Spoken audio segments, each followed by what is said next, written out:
It's kind of interesting how certain points of view can really change a story or an experience. For example, we can think of how all three of these people are looking at the same object, but they're all looking at it from different points of view. So we have someone looking at it from the side, someone looking at it from down below, and someone looking at it from up above.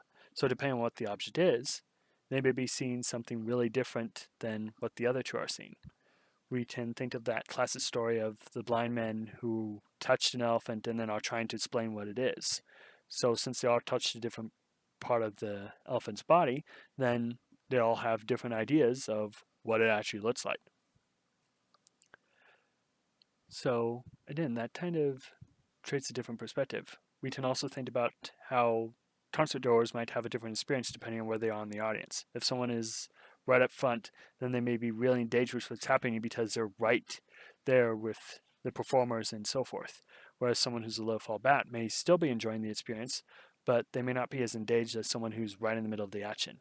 And then if someone got unlucky and is in the nosebleeds where the acoustics may also be bad, then they may not be enjoying the experience at all. They may just be there.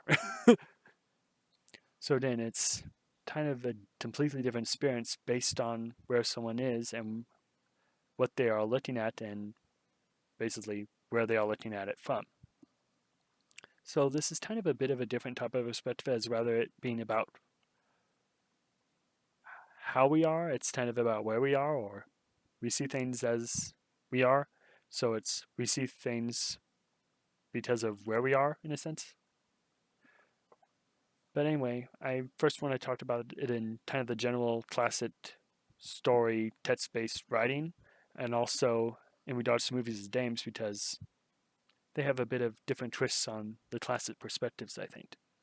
But anyway, in regular writing, we have the first-person narrator, which is basically someone telling you their story. At least that's its framing. It's someone saying, "This is what I did," or "I do this," or however you want to think of it, but it's someone telling you their story basically. And then we have the second person narration, which is actually telling you what you're doing or what you will do or so forth. And this is a natural kind of thing for choose your own adventure stories, but there are also things that the reader involved that may be a bit more indulgent, but it's just another way of involving the reader in the story or addressing the reader as part of the story. But then we have the third person narration. And while this can probably sum up all the narrations is to tell what's different, this is especially true with third person. Whose mind are they in? Whose mind are they narrating? And so you have some third person narration, which is basically just observing from the outside. So it's kind of like watching a nature documentary. There isn't really things. It's like this person does this, that person does that, and so on and so forth. Whereas then you can also have third person narration that does touch on the characters' minds. Maybe it's just one character's mind, and that's who they stick with throughout at least the scene.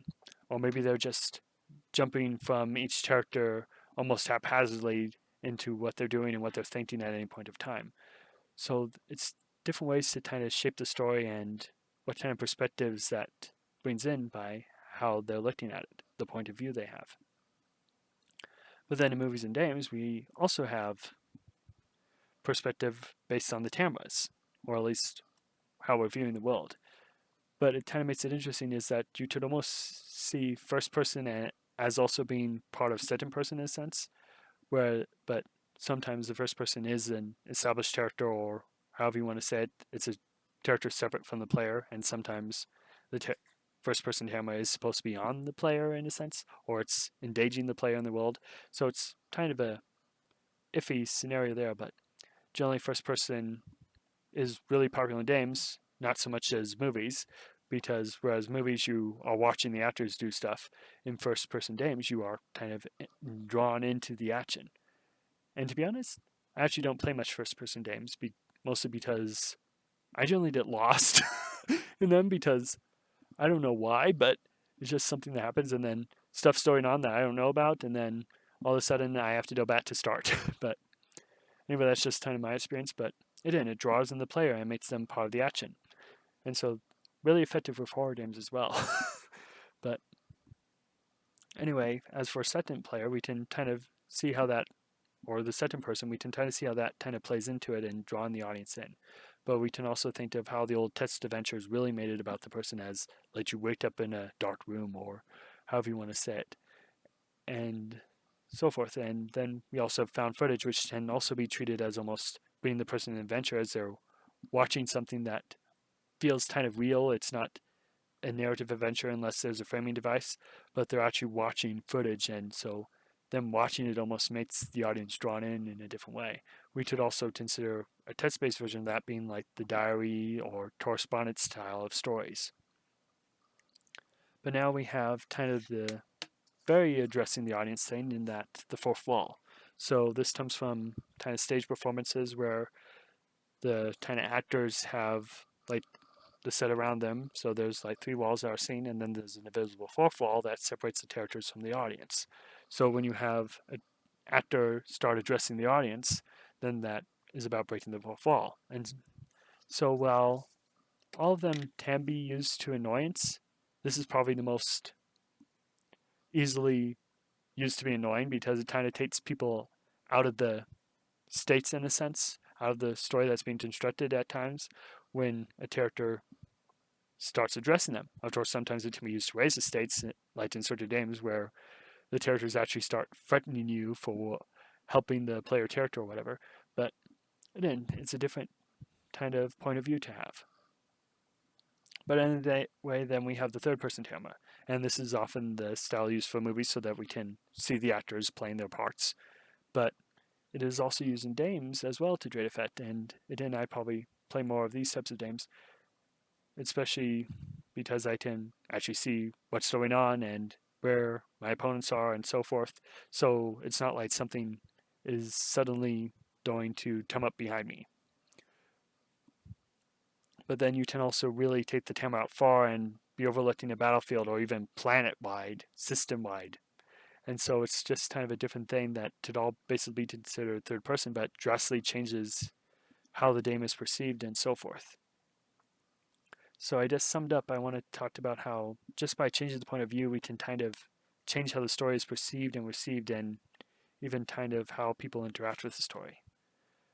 But since I'd probably be remiss and it wouldn't be like me not to bring up personal development some way in this video, I also think we should be willing to change our points of view on something and try to different kind of ways of looking at something, especially when we're trying to understand someone.